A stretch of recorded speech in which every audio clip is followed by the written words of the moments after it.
Hi Flosstube, it's Helen D. Today we're going to talk about spools and measuring and shortcuts. That's what today is. I had shown over the summer this finish. This is a Threadworks primitive chart, and it's on a spool that I got from Milling Around Maine, which is a shop on Etsy. I ordered the spools. I got the spool first, and I was looking for something to put on the spool. There are different ways when you finish on a spool. Some people like to finish a long piece and wrap it multiple times around the spool, like a band sampler or, an alphabet, something like that. So it's on the spool, but you can't see all of it. That is not what I was looking to do. There are tutorials for how to do that. I know Vanna Pfeiffer, the Twisted Stitcher, has tutorials for that. But what I was looking to use my spool for was almost like a stand-up, where I can stand it, it stands on its own, it doesn't need to lean on anything, and I can see the whole design.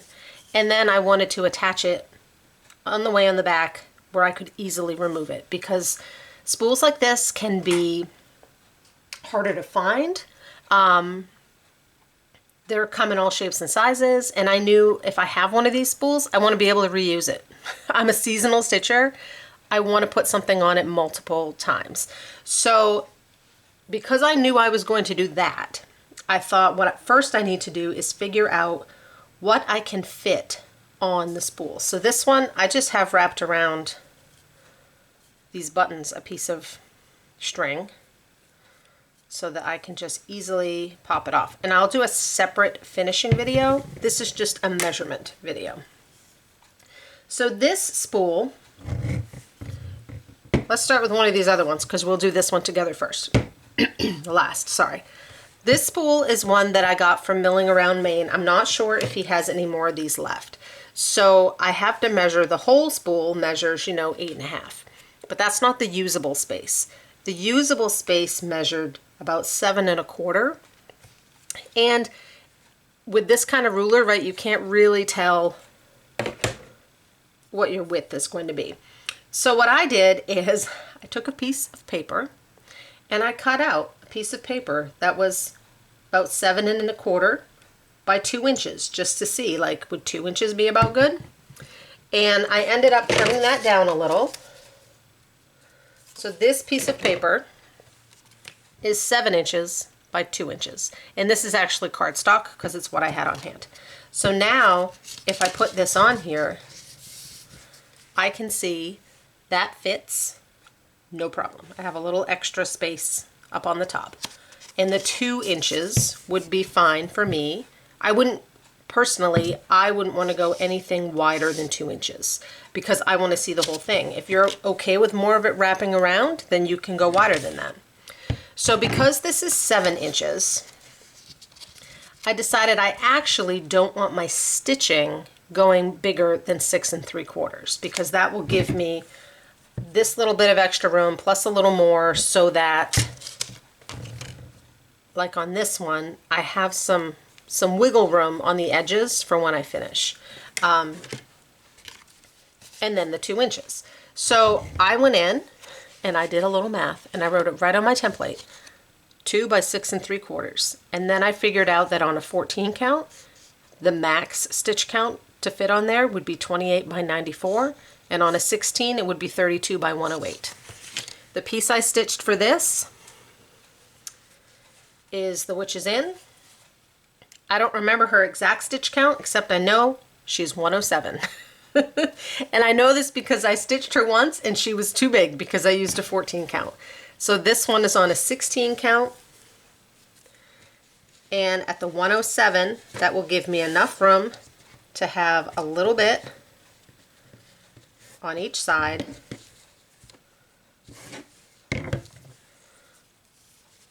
That when I'm ready to finish her, I can wrap around. Obviously she'll be a little more centered and such, but the whole design fits and I have a little room on top, and obviously I'll center it better so there's some on bottom, and I'll be able to see the whole thing.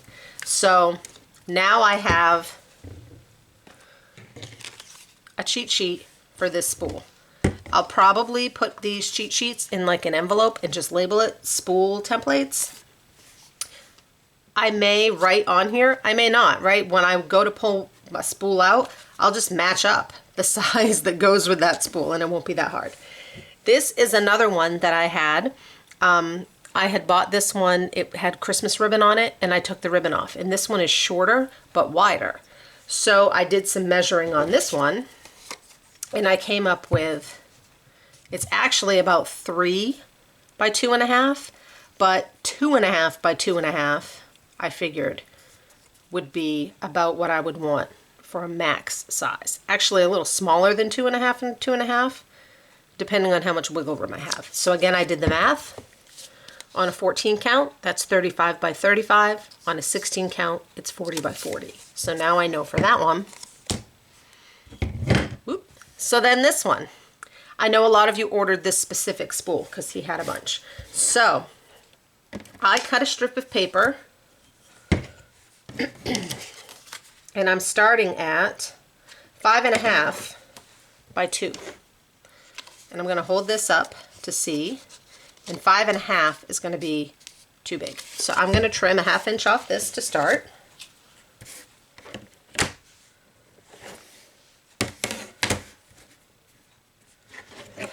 Sorry. You know, I have to use the world's biggest ruler when I'm doing this stuff with you guys.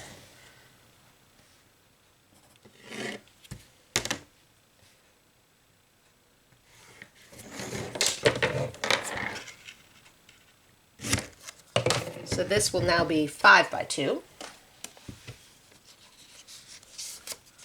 5 by 2 looks pretty good. So 5 by 2 for me honestly gives me enough of a little wiggle room. I probably would say for this one that I'd want my piece no bigger than 4 3/4. Let's see how big this one was and if I'm a liar.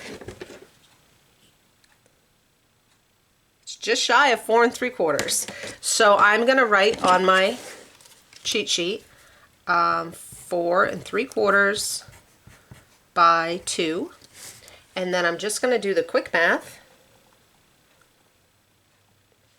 So I'll go 4.75 times 14. So on a 14 count, I would be about 67 by 28. And on a 16 count, whoops, 4.75 times 16 would be about 76 by 32. So now I know, stitch count wise, just about what I think would look nice on here. So this one here, it's the same as this one. These are both threadwork primitives, and they are 31 by 77. So 31 by 77 fits right on line with my 16 count. I stitched both of these on a 16 count specifically so they would sit on this spool. I have some other ideas that we'll look at, but I want to show you the other thing for how do I know how big to cut my fabric to do the finishing. The first time I winged it because I'd never done this before. But then after having done this, I knew if this is my spool, I can use the template. This is how big my stitching is roughly going to be on here. So I need to make sure I have enough fabric that I'll want at least a good inch further on each side, maybe 1.5 inches. And then I need it long enough or wide enough. I didn't have mine touching, but it's pretty close. And I need a little to fold in. So what I did for this piece was I used my template, which I had a different one at that point, right? So here I am, I don't know, 1.25 inches, 1.5 inches on each sides. Then I took my fabric, like it was still on there, and I just wrapped it around. just to make sure I have plenty. I have all the way around plus probably 1.5 inches. Yep. So I have all the way around my spool plus 1.5 inches. And that way when I go to finish, I know I'll have enough. I also, this particular size, personally, I like to take a 6-inch Q-snap and an 8-inch Q-snap and put them together. And this is 8.5 by just over 7. This will fit perfectly on my mismatched 6x8 Q-snap. I put it the long, how did I put this one? I had to make sure when I was stitching it that he was the right way. So I might have not been able to do all of him at once. I might have had to move him. The witch, I was able to, because she's taller than she is wide, I was able to put my Q-snap taller than wide, and everything fit in there and I didn't even have to move it. So that was a bonus. So that's kind of how I did my measuring and how I cut my fabric and figure out what count of fabric will work. I didn't bother to do an 18 or a 20 count because I don't generally stitch on those. If I can avoid it, I do because the holes are so small. If you enjoy stitching on those higher count fabrics, put your measurements for those on too, and then you can actually fit more on your spool. So you might be able to fit a design that I would not because it wouldn't fit. So just to give some examples. So like I said, this one is Threadwork Primitives on Etsy, Nan Lewis, and she has a whole series and they're all the same size. So I did Uncle Sam, and then this one is called Be Merry, and then she has Valentine's, a Santa Claus, a leprechaun, a crow. I'm currently stitching that, so there's a whole bunch. Then I know will fit on this spool. This one is The Witch Is In from the Witchy Stitcher. I did this one for the taller spool. This is too big to go on this spool. So those are the ones I have stitched. And then I just grabbed some charts. Okay, I didn't know how the glare would be. Just to kind of show, right, now that I know these stitch counts, this is Father Christmas. It's a Prairie Schooler book. These Santas say that their stitch count is 68 by 31. 68 by 31 would be perfect on this spool. On a 14 count or a 16 count if you want them a little smaller. So that would be an option if you're looking for something Christmassy. Santa's Night, like sometimes they have these little extras. Ooh, sorry about the glare on that one. So let's see if it says what that stitch count is. 81 by 41. So 81 by 41 on this kind that, like the kind I know most of you bought. 81 by 41 would be on a 16 count, a little high and a little wide. But on an 18 count, it would probably fit fine. So that's an option for something different. This is a chart from the Drawn Thread. I would have to do the math, but I'm pretty sure just the Santa and the tree would fit on this middle size one. And then my smaller ones, I got these, they were Tag brand. I live in Maine, I got them at Rennie's, and they were $2.99, and they had like, I don't know, 5 or 6 yards of thread of ribbon on it. This Tag brand, I believe, has been sold in the past at TJ Maxx and Home Goods, so you go through your Christmas stuff. You may have some of these. So these ones were a little shorter and wider. So here's Autumn Leaves from Prairie Schooler, and these little ones on the back.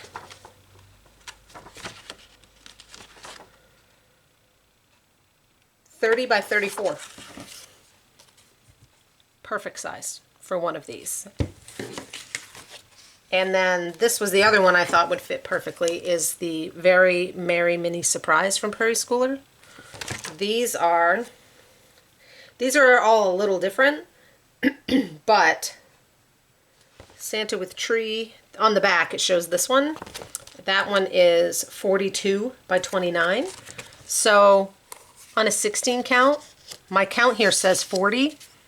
2 extra stitches wouldn't break the bank. So I could make that work. And some of these other ones might be a little bit different size. So just to give you some ideas that once you have, for me, it's worth it to take the time to go ahead and make this so I know exactly my stitch count I'm looking for.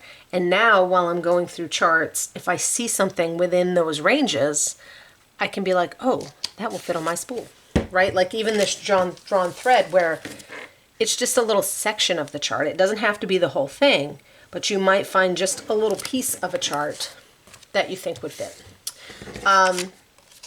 Milling Around Maine may have some more of these left. He sold out of all he had, and then he was able to get a few more, and I'm not entirely sure, like when I post this, he may have some, but if you're watching this down the line, he probably will not. But keep an eye out for different sizes, and if he doesn't have this one and you happen to find a different size spool, he was going to send me, hold on.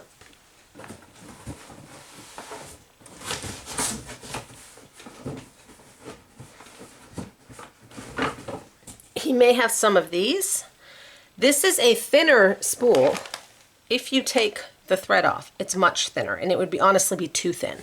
But if you leave the thread on, it's dirty.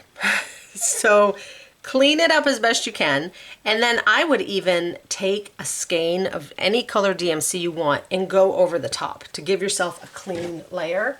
But this ends up being pretty much the same size as the original spool that I used, and then you would see a little of the thread, which you could match the color to whatever it is you're finishing. So there are options out there. Antique malls have them, flea markets have them, Etsy has them, eBay has them. So if it's something you're interested, keep an eye out, and then I will be doing a second video about showing the actual way that I finished this to put on the spool. I hope that was helpful. Bye.